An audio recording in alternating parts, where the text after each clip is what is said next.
ಶುರು ಮಾಡಿದ್ದಾರೆ. ಯುಕ್ರೇನು ರಷ್ಯಾ ಒಟ್ಟಿಗಿದ್ದು ಬೆಂಗಳೂರಿನಲ್ಲಿ MG ರೋಡ್ ಯಾವ ಥರ ಅದೇ ಆ ಥರ ಇಡೀ ಯುಕ್ರೇನ್ ರಾಷ್ಟ್ರ ನಾನು 78ನೇ ಇಸ್ವಿನಲ್ಲಿ ರಷ್ಯಾಗೆ ಹೋಗಿದ್ದಾಗ ನಾನು ನೋಡಿದ್ದೆ. ಇವತ್ತು ಯುಕ್ರೇನೇ ರಷ್ಯಾ ವಿರುದ್ಧ ನಿಂತ್ಕೊಂಡದೆ. ಅಣ್ಣತಮ್ಮಂದಿರ ಜಗಳ ಅದು ಇಡೀ ಪ್ರಪಂಚದಲ್ಲೇ ಬಾಂಬನ್ನು ಹಾಕ್ತಕ್ಕಂಥ ಸ್ಥಿತಿ ಬಂದಿದೆ. ಅಲ್ಲಿ ಹಮಾಸ್ನಲ್ಲಿ ನಮಗೆ ಜಾಗ ಇಲ್ಲ ಅಂತ ಹೇಳ್ಬಿಟ್ಟು ಮುಸಲ್ಮಾನರು ಹೋರಾಟ ಮಾಡ್ತಿದ್ದಾರೆ.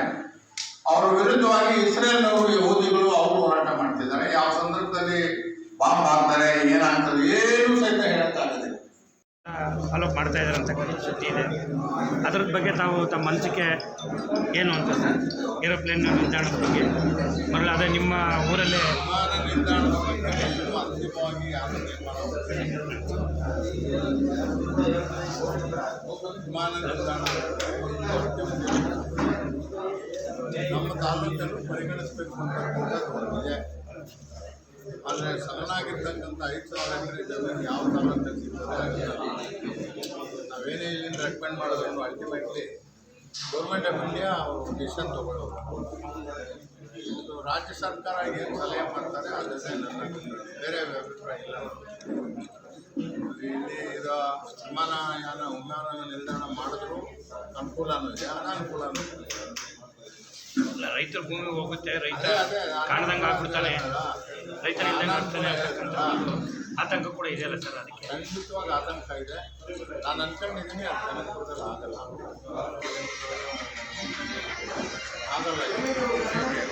5,000 ಎಕರೆ ಜಮೀನು ಸಮತಟ್ಟವಾಗಿ ಇರ್ತಕ್ಕಂಥ ಆದರೆ ಅಲ್ಟಿಮೇಟ್ಲಿ ಟೆಕ್ನಿಕಲ್ ಕಮಿಟಿ ರಾಜಕೀಯದಲ್ಲಿ ಹೊಟ್ಟೆ ಕಿಚ್ಚೆ ಪ್ರಾಬ್ಲಮ್, ಬೇರೆ ಮುಖಂಡಗಳಿಗೆ ಹೊಟ್ಟೆ ಕಿಚ್ಚೆ. ಯಾರಾದರೂ ಮುಖ್ಯಮಂತ್ರಿ ಆದರೆ ಅವ್ನು ಕೆಡೋದು ಹೆಂಗೆ? ಸತ್ಯಾಸತ್ಯತೆ ನೋಡಿರೋರು ಯಾರು? ಅವ್ರೇನೋ ಒಂದು ಸೂಪರ್ ಮೇಲೆ ಕಾಂಗ್ರೆಸ್ ಹೈಕಮಾಂಡು 136 ಸೀಟ್ ತಗೊಂಡ್ಮೇಲೆ ಎಷ್ಟೆಷ್ಟು ವರ್ಷ ಮಾಡಬೇಕು ಅಂತೇಳಿ ಮಾತುಕತೆ ಆಗಿದೆ ಅಂತ ಸುದ್ದಿ ಇದೆ. ಅವರು ಟರ್ಮನ್ನು ಕಂಪ್ಲೀಟ್ ಮಾಡೋಕ್ಕೆ ಅವರು ಬಿಡಬೇಕಾಗಿತ್ತು. ಸಿದ್ದರಾಮಯ್ಯ ಬಿಡಬೇಕು. ಸಿದ್ದರಾಮಯ್ಯನವ್ರಿಗೆ ಈಗ ಅವ್ರಿಗೆ ಅಭದ್ರತೆ ಮಾಡೋದು ಅಂತ ಹೇಳಿದೆ. ಅದು ರಾಜ್ಯ ಸರ್ಕಾರದ ಅಭದ್ರತೆಯಿಂದ ಅಭಿವೃದ್ಧಿಗೆ ಭಾಳ ತೊಂದರೆ ಆಗ್ತದೆ. ಈಗ ಬೇಕಾದಷ್ಟು ಸಂಸ್ಥೆಗಳಿವೆ, ಲೋಕಾಯುಕ್ತ ಇದೆ, ಪೊಲೀಸ್ ಇದೆ, ಇಂಟೆಲಿಜೆನ್ಸ್ ಇದೆ. ಇವೆಲ್ಲ ಎನ್ಕ್ವೈರಿ ಮಾಡ್ಬೋದು. ಯಾರೋ ಒಬ್ಬರು ಅರ್ಜಿ ತಂದು ಕೊಟ್ಟರು ಅನ್ನೋ ಕಾರಣಕ್ಕೆ ಇಮಿಡಿಯೇಟಾಗಿ ನೀವು ಅರೆಸ್ಟ್ ಮಾಡಿಬಿಟ್ಟು ಕೇಸ್ ಹಾಕ್ಬಿಡೋದು ಹೆಂಗಾಯ್ತದೆ? ಸೊ ಎಲ್ಲ ತೀರ್ಮಾನ ಅಭದ್ರ ಮಾಡೋಕ್ಕೆ ಹೋಗ್ಬಾರ್ದು. ಸಿದ್ದರಾಮಯ್ಯವ್ರನ್ನ ಕೆಡೋದು ಕೆಲವ್ರಿಗೆ ಆಸೆ ಇರ್ಬೋದು, ಅದರಿಂದ ಏನು ಉಪಯೋಗ ಆಗೋದಿಲ್ಲ. ಇನ್ನು ಅವ್ರ ಮಗ ರಾಜೀವ್ ಗಾಂಧಿಯವರು ಅಷ್ಟೇನೆ. ಇವತ್ತು ಅನೇಕ ವಿಚಾರಗಳನ್ನ ನಾನು ಬಹಳ ಸುಲಭವಾಗಿ ನೋಡ್ತೇವೆ. ಆಗೆಲ್ಲ ಒಂದು ನಮಗೆ ಕ್ಯಾಮ್ರಾ ಬರ್ತಾ ಇತ್ತು ಒಂದು ಫಂಕ್ಷನ್ಗೆ. ಬಂದಿರೋರೆಲ್ಲರೂ ಒಂದೊಂದು ಕ್ಯಾಮ್ರಾ ತಗೊಂಡು ಬಂದಿದ್ದೀರ. ನೀವು ಇಲ್ಲಿ ಕೂತ್ಕೊಂಡು ನೀವು ನ್ಯೂಯಾರ್ಕಿಗೆ ಮಾತಾಡ್ಬೋದು, ಮೆಲ್ಬಾರ್ನಿಗೆ ಮಾತಾಡ್ಬೋದು, ಚೈನಾಗೆ ಮಾತಾಡ್ಬೋದು, ಅಮೆರಿಕಕ್ಕೆ ಮಾತಾಡ್ಬೋದು. ಅದಾಗ್ತಾ ಇರಲಿಲ್ಲ. ಈ ದೇಶದಲ್ಲಿ ತಾವೊಂದು ಕ್ರಾಂತಿಯನ್ನು ಮಾಡಿದವರು ರಾಜೀವ್ ಗಾಂಧಿಯವರು ಏನಾದರೂ ನಮ್ಮ ಭಾರತೀಯರು ಯಾರಿದ್ದಾರೆ ಶ್ರೀಲಂಕಾದಲ್ಲಿ ಅವ್ರು ಕೊಲೆ ಆಗಬಾರ್ದು ಅನ್ನೋ ದೃಷ್ಟಿಯಿಂದಾಗಿ ನಮ್ಮ ಸೈನಿಕರನ್ನ ಕಳಿಸ್ಕೊಡು. ಆ ಸೈನಿಕರನ್ನ ಕಳಿಸ್ಕೊಡದೆ ಹೋಗಿದ್ದಿದ್ರೆ ಯಾವ ಶಿವರಾಸನೂ ಇಲ್ಲ, LTT ಪ್ರಭಾಕರನೂ ಇಲ್ಲ, ರಾಜೀವ್ ಗಾಂಧಿ ಬದುಕ್ತಾ ಇದ್ದಾರೆ. ನಾನು ಯಾಕೆ ನಾನು ಕಳೆದ 40 ವರ್ಷಗಳಿಂದ ಯಾವ ರೀತಿ ಆಚರಣೆ ಮಾಡ್ಕೊಂಡು ಬಂದಿದ್ದೇನೆ ಅದೇ ರೀತಿಯಲ್ಲಿ ಈ ವರ್ಷ ಸಹಿತ ಆಚರಣೆ ಮಾಡ್ತಾ ಇದ್ದೇನೆ. ಇದರಲ್ಲಿ ವಿಶೇಷತೆ ಏನು? ನಾನು ಬೆಳಿಗ್ಗೆ ತಕ್ಷಣ ನಮ್ಮ ತಂದೆ ತಾಯಿಗಳನ್ನು ನೆನೆಸ್ಕೊಂಡು ಬಂದಿರತಕ್ಕಂಥ ಕೆಲವು ಸ್ನೇಹಿತರ ಜೊತೆಯಲ್ಲಿ ವಿಶ್ವಾಸದ ವಿನಿಮಯವನ್ನು ಮಾಡಿಕೊಂಡು ನಂತರ ಶ್ರೀ ಬನಶಂಕರಿ ದೇವಸ್ಥಾನಕ್ಕೆ ಹೋಗಿ, ಶನಿಮಹಾತ್ಮನ ದೇವಸ್ಥಾನಕ್ಕೆ ಹೋಗಿ, ಚಾಮುಂಡೇಶ್ವರಿಯಲ್ಲಿ ಪೂಜೆ ಮಾಡಿ ಅರವಳಿನಲ್ಲಿ ನಾನು ಸ್ಥಾಪಕ ಸದಸ್ಯರಲ್ಲಿ ಅಲ್ಲಿ ಸುಮಾರು 100 ಜನ ಅಂಧರಿದ್ದಾರೆ. ಈ ಅಂಧರ ನಿವಾರಣೆ ಅವ್ರಿಗೆ ಅನುಕೂಲಕ್ಕೆ ತಕ್ಕಂತೆ ನಾನು ಸುಮಾರು 40 ವರ್ಷಗಳಿಂದ ಕೆಲಸ ಮಾಡ್ಕೊಂಡು ಬಂದಿದ್ದೇನೆ. ಅವ್ರಿಗೆ ಕಣ್ಣಿಲ್ಲ, ಕೆಲವರಿಗೆ ಕಿವಿ ಇಲ್ಲ, ಬಹಳಷ್ಟು ಜನಕ್ಕೆ ಬಾಯಿ ಇಲ್ಲ. ಆದರೆ ಅವರ ಭಾವನೆಗಳನ್ನ ನಾನು ಅರ್ಥ ಮಾಡ್ಕೊಂಡಿದ್ದೇನೆ. ಅವರು ನಾನು ಪ್ರತಿ ಸಾರಿ ಬಂದಾಗ ನನ್ನ ಬಗ್ಗೆ ಹಾಡನ್ನು ಹೇಳ್ತಾರೆ, ನಾವು ಮಾಡಿರುವ ಒಳ್ಳೆ ಕೆಲಸಗಳನ್ನ ನೆನೆಸ್ಕೊಳ್ತಾರೆ. ಅವರ ಲೋಕವೇ ಬೇರೆ ಇರ್ತದೆ. ಆ ಲೋಕದಕ್ಕೆ ಹೋದಾಗ ನಾವು ಸಣ್ಣವರಾಗ್ತೇವೆ, ಅವರು ದೊಡ್ಡವರಾಗ್ತಾರೆ. ನಾನು ಸಣ್ಣವರಾಗಬೇಕು ಅನ್ನೋ ದೃಷ್ಟಿಯಿಂದಲೇ ನನ್ನ ಹುಟ್ಟುಹಬ್ಬವನ್ನ ಅಲ್ಲಿ ನಾನು ಆಚರಣೆ ಮಾಡ್ಕೊಳ್ತೇನೆ. ಕಳೆದ ಹೋಗಿದ್ದಂತ ಸಿಂಧ್ಯಾ ಅವರನ್ನ ಹುಡುಕಿ ಮತ್ತೆ ಇಷ್ಟುದ್ದ ಬೆಳೆಸಿರ್ತಕ್ಕಂಥ ಕಲ್ಲಳಿಗೆ ನಾನು ಬಂದು ಶ್ರೀನಿವಾಸನ ಕೃಪೆ, ನಿಮ್ಮೆಲ್ಲರ ಸಹಕಾರ, ನಿಮ್ಮೆಲ್ಲರ ಒಂದು ನೋಡ್ತಕ್ಕಂಥದ್ದು ಇದು ನನ್ನ ಸೌಭಾಗ್ಯ. ಇದಾದ ನಂತರ ಶ್ರೀ ವೀರಭದ್ರೇಶ್ವರ ನಮ್ಮ ಮನೆ ದೇವರು, ಅವನಿಗೆ ಹೋಗಿ ಪೂಜೆ ಮಾಡಿ ನನ್ನ ಮನೆಗೆ ವಾಪಸ್ ಹೋಗ್ತೇನೆ. ಇಷ್ಟೇ ನನ್ನ 40 ವರ್ಷಗಳ ಹುಟ್ಟುಹಬ್ಬದ ಆಚರಣೆ. ಮಧ್ಯದಲ್ಲಿ ಒಂದು 2-3 ವರ್ಷ ನಾನು ಅಮೆರಿಕಾದಲ್ಲಿದ್ದರಿಂದ ಸೆಪ್ಟೆಂಬರ್ 19 ಅಲ್ಲಿ ನನ್ನ ವಿದ್ಯಾರ್ಥಿ ದಶೆಯ 100 ಮಂದಿ ಸ್ನೇಹಿತರಿದ್ದಾರೆ. ಅವರೆಲ್ಲ ಸೇರಿ ಒಂದು ಗಣೇಶನ ದೇವಸ್ಥಾನ ಇದೆ. ಬಹುಶಃ ಪ್ರಪಂಚದ ದೊಡ್ಡದ ಗಣೇಶನ ದೇವಸ್ಥಾನಗಳೆಲ್ಲ ಅದು ಸಹಿತ ಒಂದು. ನಾವು ಗಣೇಶನ ಹಬ್ಬವನ್ನ ಬೇರೆ ರೀತಿಯಲ್ಲಿ ಆಚರಣೆ ಮಾಡ್ತೇವೆ. ಆದರೆ ಅವರು ಶಾಸ್ತ್ರೋಕ್ತವಾಗಿ 15 ದಿನಗಳ ಕಾಲ ಒಂದು ರಥದ ರೂಪದಲ್ಲಿ ಅಲ್ಲಿ ಗಣೇಶನ ಚತುರ್ಥಿಯನ್ನು ಆಚರಣೆ ಮಾಡ್ತಾರೆ. ಸುಮಾರು 20 ಕಿಲೋಮೀಟರ್ ಅಷ್ಟು ದೂರ ಮೆರವಣಿಗೆಯಲ್ಲಿ ಅವರು ನಡ್ಕೊಂಡು ಹೋಗ್ತಾರೆ. 20,000 ಜನಕ್ಕೂ ಹೆಚ್ಚು ಜನ ಸೇರ್ತಾರೆ. ನ್ಯೂಯಾರ್ಕಿನ ಮೇಯರ್ ಅವರು ಆ ಮೆರವಣಿಗೆಯಲ್ಲಿ ಯಾವಾಗೂ ಸಹಿತ ಇರ್ತಾರೆ. ಅವರು ಕ್ರಿಶ್ಚಿಯನ್ರು, ಆದರೆ ಗಣಪತಿ ಪೂಜೆ ಮಾಡ್ತಾರೆ. ನಮ್ಮ ಮೈಸೂರಿನ ಒಬ್ಬ ಹೆಣ್ಣುಮಗಳು ಉಮಾ ಮೈಸೂರೇಕರ್ ಅಂತ ಹೇಳಿ, ಆ ಹೆಣ್ಣುಮಗಳು ನ್ಯೂಯಾರ್ಕ್ಗೆ ಈ ಮಕ್ಕಳ ಒಂದು ಚಿಕಿತ್ಸೆಗೋಸ್ಕರ ನಿಮಿಷ ಇವರೇ ಮಕ್ಕಳ ಚಿಕಿತ್ಸೆಗೋಸ್ಕರ ಅಂತ ಹೇಳಿ ಹೋದಂತ ವೈದ್ಯ ಆಕೆ ಅಲ್ಲಿ ತಾನು ಸಂಪಾದನೆ ಮಾಡಿದಂತ ಎಲ್ಲ ಹಣವನ್ನು ಸಹಿತ ಈ ದೇವಸ್ಥಾನದ ಅಭಿವೃದ್ಧಿಗೆ ಖರ್ಚು ಮಾಡಿದ್ದಾರೆ. ನನಗೆ ಅನಿಸ್ತದೆ 1,000 ಕೋಟಿಗೂ ಹೆಚ್ಚು ಹಣ ಆಕೆ ಖರ್ಚು ಮಾಡಿದ್ದಾಳೆ ಅಂತೇಳಿ. ಅಂತ ಒಬ್ಬ ಅದ್ಭುತವಾದ ಹೆಣ್ಣುಮಗಳು ನನಗೆ ಪರಿಚಯಿಸಿದ್ರು. ಅವರ ನೇತೃತ್ವದಲ್ಲಿ ನನ್ನ ಹುಟ್ಟುಹಬ್ಬ ಆಚರಣೆ ಆಯಿತು. ಹೀಗೆ ನಾವೆಲ್ಲ ನೆನೆಸ್ಕೊಂಡ್ರೆ ಒಂದು ರೀತಿಯಲ್ಲಿ ನೀವೆಲ್ಲರೂ ಸಹಿತ ಮನಸ್ಸು ಮಾಡಿದ್ರೆ ಆ ಸ್ಥಾನಕ್ಕೆ ಹೋಗ್ಬೋದು ಅಂತೇಳಿ ನಾನು ಅನ್ಕೊಂಡಿದ್ದೆ. ಇದರಲ್ಲಿ ನಂದು ವಿಶೇಷತೆ ಏನೂ ಸಹಿತ ಇಲ್ಲ. ನಾನು ಅನೇಕ ಸಂದರ್ಭಗಳಲ್ಲಿ ಹೇಳ್ತಾ ಇದ್ದೇನೆ, ನನಗೀಗ 75 ವರ್ಷ ದಾಟಿ ಇವತ್ತು ಮಧ್ಯಾಹ್ನ 12ವರೆಗೆ 76ನೇ ವರ್ಷಕ್ಕೆ ಕಾಲಿಟ್ಟಿದ್ದೆ. ನಾನು ಆಯ್ತು, ನಾನು ಹುಟ್ಟಿ 75 ವರ್ಷ. ಇನ್ನು ಉಳಿದಂತ ದಿನ ನಮ್ಗೆ ಗೊತ್ತಿಲ್ಲ. ಹುಟ್ಟು ಸಾವು ಎರಡು ಆಕಸ್ಮಿಕ, ಏನಾಗ್ತದೆ ಅಂತ ಹೇಳಕ್ಕಾಗಲ್ಲ. ಹಾಗೆ ನನಗೆ ಬಂದಿರ್ತಕ್ಕಂಥ ಅಧಿಕಾರ ಸ್ಥಾನಮಾನಗಳು ಆಕಸ್ಮಿಕ. ನಾನು ಇಂಜಿನಿಯರ್ ಆಗಬೇಕು, BE ಓದ್ತೀನಿ, ಇಲ್ಲಿ ಅದಾದ ನಂತರ ನಾನು ಜೈಲುವಾಸ ಅನುಭವಿಸ್ತೀನಿ, ಆದ ನಂತರ ನಾನು ಪಕ್ಷದ ಅಧ್ಯಕ್ಷ ಆಗ್ತೀನಿ ಅಥವಾ ಮಂತ್ರಿ ಆಗ್ತೀನಿ. ಇದೆಲ್ಲ ಆಕಸ್ಮಿಕಗಳು. ಜೀವನದಲ್ಲಿ ಆಕಸ್ಮಿಕಗಳೇ ಜಾಸ್ತಿ. ಆದರೆ ನಾನು ಯಾವುದೇ ಒಂದು ಕೆಲಸವನ್ನ ಮಾಡಕ್ ಹೋದ್ರೆ ಅದನ್ನ ನನ್ನ ಮಧ್ಯದಲ್ಲಿ ಬಿಡೋ ಪ್ರಶ್ನೆನೇ ಇಲ್ಲ. ಸೊ ಆ ಕೆಲಸವನ್ನ ಪೂರೈಸಿನೇ ನಾನು ಹೋಗ್ತಕ್ಕಂಥದ್ದು. ಇವತ್ತು ನನಗೆ ಬಹಳ ಸಂತೋಷ ಇದೆ. ಕರ್ನಾಟಕದಾದ್ಯಂತ ಭಾರತ್ ಸ್ಕೌಟ್ ಗೈಡ್ಸ್ ಅನ್ನ ದೇಶದಾದ್ಯಂತ ಬೆಳೆಸಲಿಕ್ಕೆ ನನಗೊಂದು ಅವಕಾಶ ಭಗವಂತ ಒದಗಿಸ್ಕೊಟ್ಟಿದ್ದಾನೆ. ಸ್ಕೌಟ್ ಗೈಡ್ಸ್ ಮಕ್ಕಳಲ್ಲಿ ಶಿಸ್ತನ್ನ, ಮಕ್ಕಳಲ್ಲಿ ಪರಿಸರ ಪ್ರಜ್ಞೆಯನ್ನ, ಮಕ್ಕಳಲ್ಲಿ ದೇವರಲ್ಲಿ ತಂದೆ ತಾಯಿಗಳಲ್ಲಿ ಭಕ್ತಿಯನ್ನ ಮತ್ತು ಸಮಾಜದ ಕೆಲಸವನ್ನು ನಾವು ಮಾಡಬೇಕು, ಸೇವೆಯ ಮನೋಭಾವ, ಇದನ್ನ ಬೆಳೆಸ್ತಕ್ಕಂಥ ಒಂದು ಸಂಸ್ಥೆಯೇ ಸ್ಕೌಟ್ ಗೈಡ್ಸ್. ಭಾರತ ಸರ್ಕಾರ, ಎಲ್ಲ ರಾಜ್ಯ ಸರ್ಕಾರಗಳು ದೇಶದಲ್ಲಿ ಸ್ಕೌಟ್ ಗೈಡ್ಸ್ ಅಂತ ಮಕ್ಕಳಾಗಬೇಕು ಅಂತ ಹೇಳಿ ಎಲ್ಲ ರೀತಿಯಲ್ಲೂ ಸಹಿತ ಅನುಕೂಲವನ್ನ ನಮ್ಮ ಸ್ಕೌಟ್ ಗೈಡ್ ಸಂಸ್ಥೆಗೆ ಮಾಡಿದ್ದಾರೆ. ನಾನು ಸಹಿತ ಅದರ ರಾಷ್ಟ್ರದ ಪ್ರಧಾನ ಕಾರ್ಯದರ್ಶಿಯಾಗಿ, ರಾಜ್ಯದ ಮುಖ್ಯ ಕಾರ್ಯದರ್ಶಿಯಾಗಿ, ಮುಖ್ಯ ಆಯುಕ್ತನಾಗಿ ಸುಮಾರು 8 ಲಕ್ಷಕ್ಕೂ ಹೆಚ್ಚು ಮಕ್ಕಳು ನಮ್ಮ ಸಂಸ್ಥೆಯಲ್ಲಿ ಸದಸ್ಯರಾಗಿದ್ದಾರೆ. ಅವರ ಪ್ರಗತಿ ನನ್ನ ಪ್ರಗತಿ ಅಂತ ಹೇಳಿ ನಾನು ತಿಳಿದು ದುಡಿತಾ ಇದ್ದೇನೆ.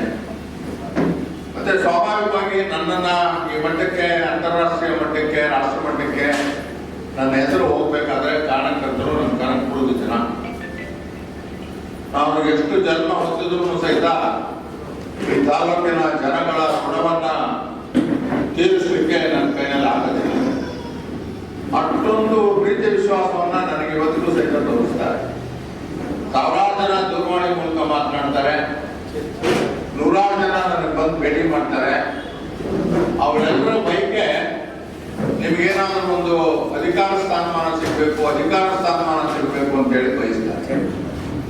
ಇದು ಸ್ವಾಭಾವಿಕವಾಗಿರ್ತಕ್ಕಂಥ ಕಾರಣ. ಯಾಕಂದ್ರೆ ನಾನು ರಾಜಕೀಯ ಕ್ಷೇತ್ರದಲ್ಲಿ ಬೆಳೆದ್ರಿಂದ ಸ್ವಾಭಾವಿಕವಾಗಿ ನಮ್ಮ ಸಿಂಧೆ ಅವ್ರಿಗೆ ಏನಾದರೂ ಒಂದು ರಾಜಕೀಯ ಸ್ಥಾನಮಾನ ಬೇಕು ಅಂತ ಹೇಳಿ ನಮ್ಮ ಪುರುಷೋತ್ತಮಾದಿಯಾಗಿ ಎಲ್ಲರೂ ಬಯಸ್ತಾರೆ. ಈ ಬೈಕೆ ಪಕ್ಷಾತೀತವಾಗಿರ್ತಕ್ಕಂಥ ಒಂದು ಬೈಕೆ. ಆದ್ರೆ ನನ್ನ ದೃಷ್ಟಿಕೋನವೇ ಬೇರೆ ಆಗಿದೆ.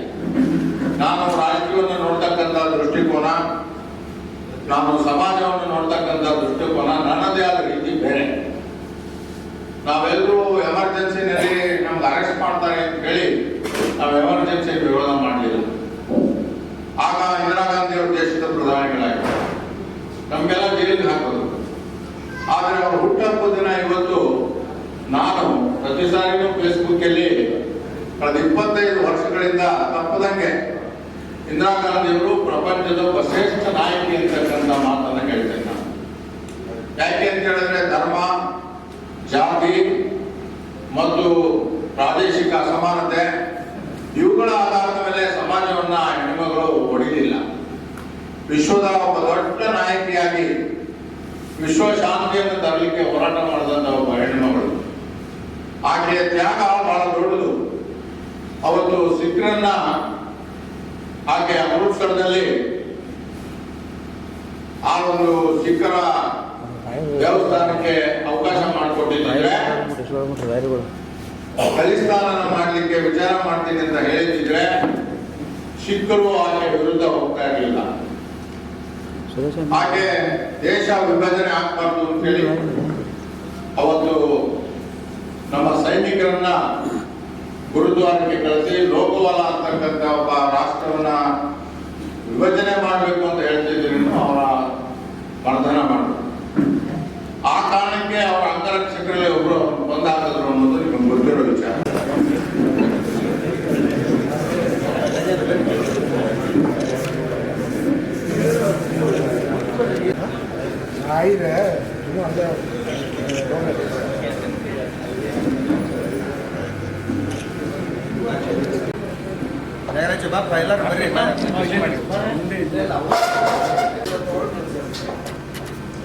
सिंधिया जी की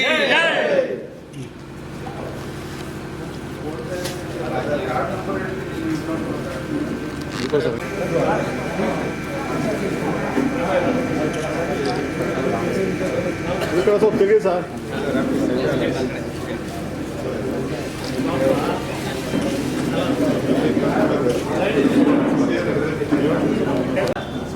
नगण बंद्रे नगण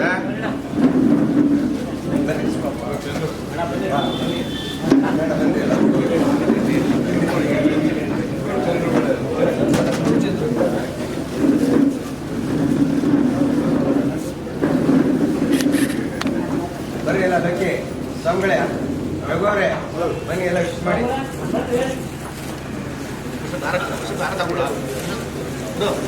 ಏನಪ್ಪ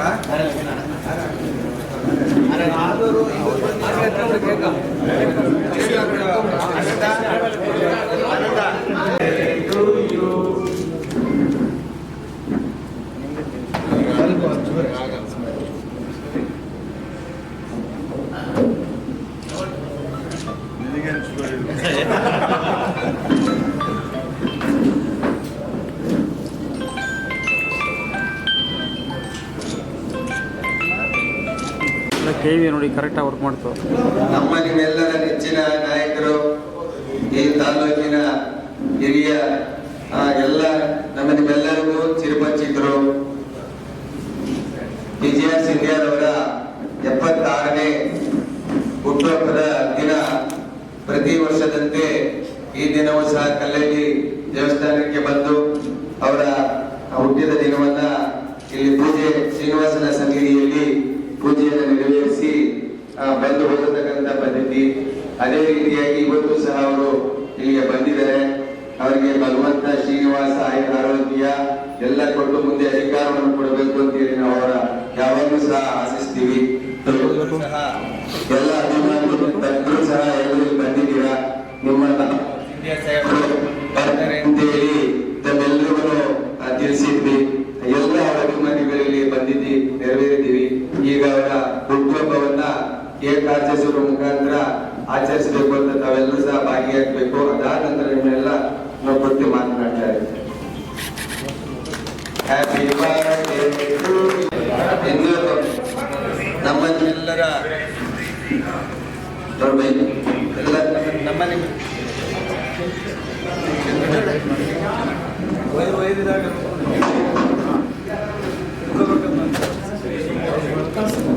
ಶುರು ಮಾಡಿದ್ದಾರೆ.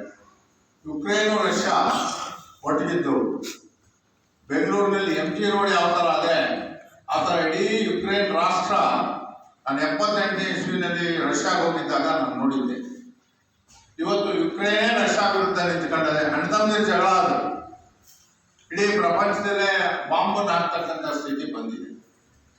ಅಲ್ಲಿ ಹಮಾಸ್ನಲ್ಲಿ ನಮಗೆ ಜಾಗ ಇಲ್ಲ ಅಂತ ಹೇಳ್ಬಿಟ್ಟು ಮುಸಲ್ಮಾನರು ಹೋರಾಟ ಮಾಡ್ತಿದ್ದಾರೆ. ಅವರ ವಿರುದ್ಧವಾಗಿ ಇಸ್ರೇಲ್ನವರು ಯಹೂದಿಗಳು ಅವರು ಹೋರಾಟ ಮಾಡ್ತಿದ್ದಾರೆ. ಯಾವ ಸಂದರ್ಭದಲ್ಲಿ ಬಾಂಬ್ ಹಾಕ್ತಾರೆ, ಏನಾಗ್ತದೆ ಏನು ಸಹಿತ ಹೇಳಕ್ಕಾಗದೆ ಅಲೋಪ್ ಮಾಡ್ತಾ ಇದ್ದಾರೆ ಅಂತಕ್ಕಂಥ ಸುದ್ದಿ ಇದೆ. ಅದ್ರ ಬಗ್ಗೆ ತಾವು ತಮ್ಮ ಮನಸ್ಸಿಗೆ ಏನು ಅಂತ ಸರ್? ಏರೋಪ್ಲೇನ್ ನಿಲ್ದಾಣದ ಬಗ್ಗೆ ಮರಳಿ ಅದೇ ನಿಮ್ಮ ಊರಲ್ಲೇ ವಿಮಾನ ನಿಲ್ದಾಣದ ಬಗ್ಗೆ ಅಂತಿಮವಾಗಿ ಯಾರು ವಿಮಾನ ನಿಲ್ದಾಣ ನಮ್ಮ ತಾಲೂಕಲ್ಲೂ ಪರಿಗಣಿಸಬೇಕು ಅಂತಕ್ಕಂಥದ್ದು ಒಂದಿದೆ. ಆದರೆ ಸಡನ್ನಾಗಿರ್ತಕ್ಕಂಥ 5,000 ಎಕರೆ ಜಮೀನು ಯಾವ ತಾಲೂಕಲ್ಲಿ ಸಿಗ್ತದೆ ನಾವೇನೇ ಇಲ್ಲಿಂದ ರೆಕಮೆಂಡ್ ಮಾಡೋದನ್ನು ಅಲ್ಟಿಮೇಟ್ಲಿ ಗೌರ್ಮೆಂಟ್ ಆಫ್ ಇಂಡಿಯಾ ಅವರು ಡಿಸಿಷನ್ ತಗೊಳ್ಳೋರು. ರಾಜ್ಯ ಸರ್ಕಾರ ಏನು ಸಲಹೆ ಮಾಡ್ತಾರೆ ಅದನ್ನೇ ನನ್ನ ಬೇರೆ ಅಭಿಪ್ರಾಯ ಇಲ್ಲ. ಇಲ್ಲಿ ಇದು ವಿಮಾನ ನಿಲ್ದಾಣ ಮಾಡಿದ್ರು ಅನುಕೂಲನೂ ಇದೆ, ಅನಾನುಕೂಲನೂ ಇದೆ. ರೈತರ ಭೂಮಿಗೆ ಹೋಗುತ್ತೆ, ರೈತ ಕಾಣ್ದಂಗೆ ಆಗ್ಬಿಡ್ತಾನೆ, ರೈತನಿಂದ ಆಗ್ತಾನೆ ಆತಂಕ ಕೂಡ ಇದೆಯಲ್ಲ ಸರ್? ಅದಕ್ಕೆ ಖಂಡಿತವಾಗಿ ಆತಂಕ ಇದೆ. ನಾನು ಅನ್ಕೊಂಡಿದ್ದೀನಿ ಅದು ಕನಕಪುರದಲ್ಲಿ ಆಗಲ್ಲ. ಯಾಕಂದ್ರೆ 5,000 ಎಕರೆ ಜಮೀನು ಸಮತಟ್ಟವಾಗಿ ಇರ್ತಕ್ಕಂಥ ಆದರೆ ಅಲ್ಟಿಮೇಟ್ಲಿ ಟೆಕ್ನಿಕಲ್ ಕಮಿಟಿ ರಾಜಕೀಯದಲ್ಲಿ ಹೊಟ್ಟೆ ಕಿಚ್ಚೆ ಪ್ರಾಬ್ಲಮ್, ಬೇರೆ ಮುಖಂಡಗಳಿಗೆ ಹೊಟ್ಟೆ ಕಿಚ್ಚು. ಯಾರಾದರೂ ಮುಖ್ಯಮಂತ್ರಿ ಆದರೆ ಅವ್ನು ಕೆಡೋದು ಹೆಂಗೆ? ಸತ್ಯಾಸತ್ಯತೆ ನೋಡಿರೋರೆ ಅವ್ರೇನೋ ಒಂದು ಸೂಪರ್ ಮೇಲೆ ಕಾಂಗ್ರೆಸ್ ಹೈಕಮಾಂಡು 136 ಸೀಟ್ ತಗೊಂಡ್ಮೇಲೆ ಎಷ್ಟೆಷ್ಟು ವರ್ಷ ಮಾಡಬೇಕು ಅಂತೇಳಿ ಮಾತುಕತೆ ಆಗಿದೆ ಅಂತ ಸುದ್ದಿ ಇದೆ. ಅವರು ಟರ್ಮನ್ನು ಕಂಪ್ಲೀಟ್ ಮಾಡೋಕ್ಕೆ ಅವ್ರು ಬಿಡಬೇಕಾಗಿತ್ತು. ಸಿದ್ದರಾಮಯ್ಯ ಬಿಡಬೇಕು. ಸಿದ್ದರಾಮಯ್ಯನವ್ರಿಗೆ ಈಗ ಅವ್ರಿಗೆ ಅಭದ್ರತೆ ಮಾಡೋದು ಅಂತ ಹೇಳಿದ್ರೆ ಅದು ರಾಜ್ಯ ಸರ್ಕಾರದ ಅಭದ್ರತೆಯಿಂದ ಅಭಿವೃದ್ಧಿಗೆ ಭಾಳ ತೊಂದರೆ ಆಗ್ತದೆ. ಈಗ ಬೇಕಾದಷ್ಟು ಸಂಸ್ಥೆಗಳಿವೆ, ಸಂಸ್ಥೆಗಳಿವೆ, ಲೋಕಾಯುಕ್ತ ಇದೆ, ಪೊಲೀಸ್ ಇದೆ, ಇಂಟೆಲಿಜೆನ್ಸ್ ಇದೆ. ಇವರೆಲ್ಲ ಎನ್ಕ್ವೈರಿ ಮಾಡ್ಬೋದು. ಯಾರೋ ಒಬ್ಬರು ಅರ್ಜಿ ತಂದು ಕೊಟ್ಟರು ಅನ್ನೋ ಕಾರಣಕ್ಕೆ ಇಮಿಡಿಯೇಟಾಗಿ ನೀವು ಅರೆಸ್ಟ್ ಮಾಡಿಬಿಟ್ಟು ಕೇಸ್ ಹಾಕ್ಬಿಡೋದು ಹೆಂಗಾಯ್ತದೆ?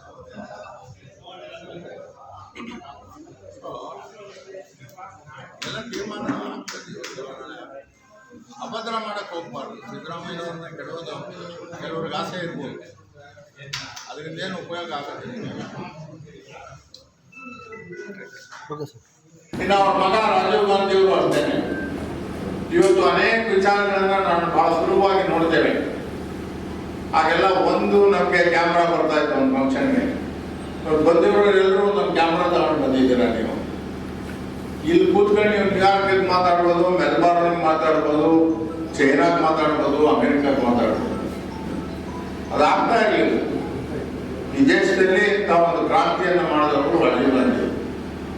ರಾಜೀವ್ ಗಾಂಧಿ ಅವರು ಏನಾದ್ರು ನಮ್ಮ ಭಾರತೀಯರು ಯಾರಿದ್ದಾರೆ ಶ್ರೀಲಂಕಾದಲ್ಲಿ ಅವ್ರು ಕೊಲೆ ಆಗ್ಬಾರ್ದು ಅನ್ನೋ ದೃಷ್ಟಿಯಿಂದಾಗಿ ನಮ್ಮ ಸೈನಿಕರನ್ನ ಕಳಿಸ್ಕೊಡು.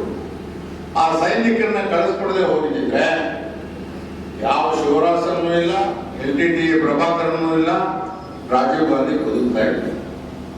ನಾನು